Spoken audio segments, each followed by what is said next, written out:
I'm Warren Redlick from West Boca News. Nice to meet you. The number that I'm confused about is the $1.3 billion that the school district says it's going to get from the sales tax. Right. When Mr. Avosa was here a few months ago, the number was $900 million. And I know there was a change from the percentage amount, but he said it was $900 million over 10 years. And I'm telling you, I was here, I heard it. But I know the structure of the way it's going to work changed a little bit. But if you look at the county's going to get $700 million or less than $700 million, and they're getting 30%, you're getting 50%. You multiply it by 5/3, you get about $1.15 billion. You don't get $1.3 billion. So where does the $1.3 billion come from? $1.3 billion comes from 50% of $2.7 billion, which is projected potential revenue over a 10-year period. Why is the county saying they're going to get $700 million? The county gave you a range, I believe, in Ms. Baker's presentation. They said we could get between $600 to $800 million. And the $2.7 billion is a projection. This is based on what's going to happen with the economy for the next 10 years. Okay. And we're starting with $227 million the first year.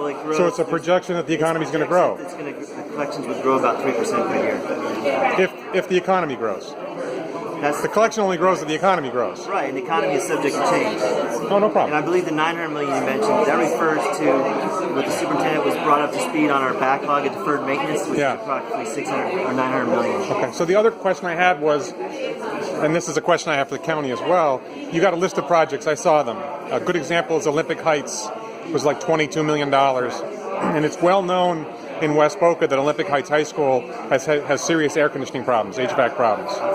So the question is, you got 10 years of this money. You don't have it all in the first year. Correct. So how do you spend the money? How do you time what project gets done when? It's a good question. It's tricky. It's a lot of the scheduling of the work. Yeah. We have to work around the students and the teachers. So we have to, it's going to be pretty complex. We have to only do certain projects during the summer months or during winter break when the school's not in session. The prioritization of the projects is based... That's what I mean, the prioritization. The facility condition index I talked about, we're going to tackle the schools that have the worst conditions and the highest index first. So how do we know, because I didn't see that when I looked at the documents, I did not see it, I would guess Olympic Heights, and by the way, my kids go to West Boca. My kid goes to West Boca High.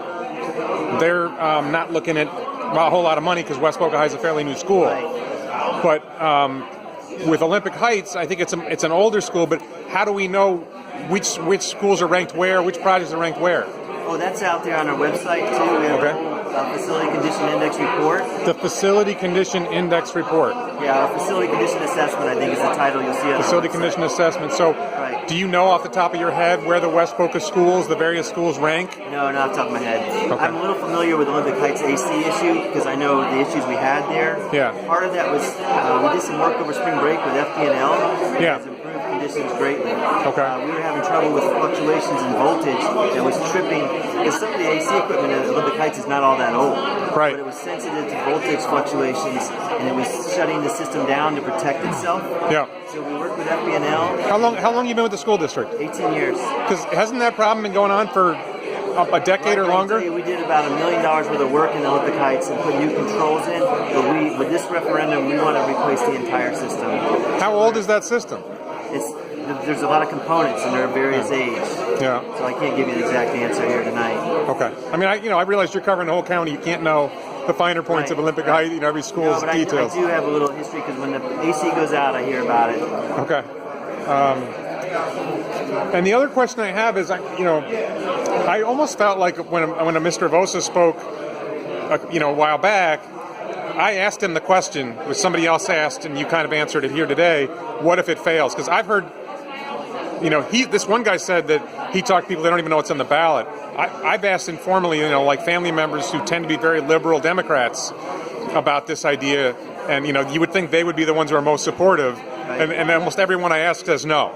And I've heard there's some polling that says it's 70-30 against. I have no idea. Do you know if there's been any polling? No, I haven't heard. I thought there's pretty good support. We've got a track record. Has there been polling that you know of?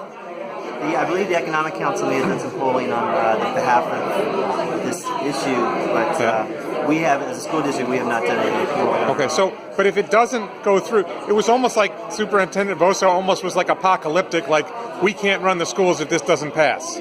It's dire. And I would almost issue the challenge. If it doesn't pass, doesn't that mean somebody who says we can't work without it should resign and let somebody else take over and operate the schools? I'm talking about a ridiculous notion. No, but when you're saying it, well, you can't work without it. We will work without it, just like we have for 8 years. But I'm telling you, we're doing a disservice to our community by not trying to address the problems. Yeah. The schools and the district can't bond the way the county. A $7 billion public asset to this community. Yeah. If you do not invest in those facilities, you're ultimately going to pay more when they fall apart. We want our kids to have current technology, and the legislature, there's no arguing that they have cut our local authority. Yeah, I agree with all that, but I'm just saying. Well, then to put that on one person who's running the district. But to put it on somebody who's brought in. We balance the budget every year, unlike the federal government.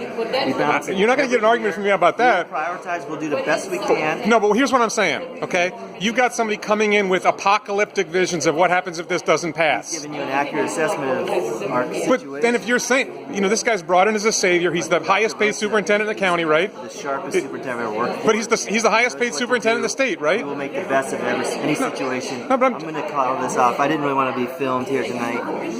This is my third presentation day. We're doing our best to get the word out. Okay. I think there's a dire need to address this. The community just really quick, you can't bond it. The school district doesn't have bonding authority like the county. Not like the county. Our situation's different. Okay. We can borrow money against our 1.5 capital mill. Yeah. But when our millage levy got reduced, we don't like to do more. We don't want to dedicate more than half of that millage to debt service. Okay. So we have a debt. They have a lot more freedom to do a bonding than you do. Because they can set their millage rate. Okay. Our millage rate is capped by state law and the legislature. Listen, thank you for your time. All right, thank you. I put you on the spot, but I got to do that. Okay, I understand. Okay.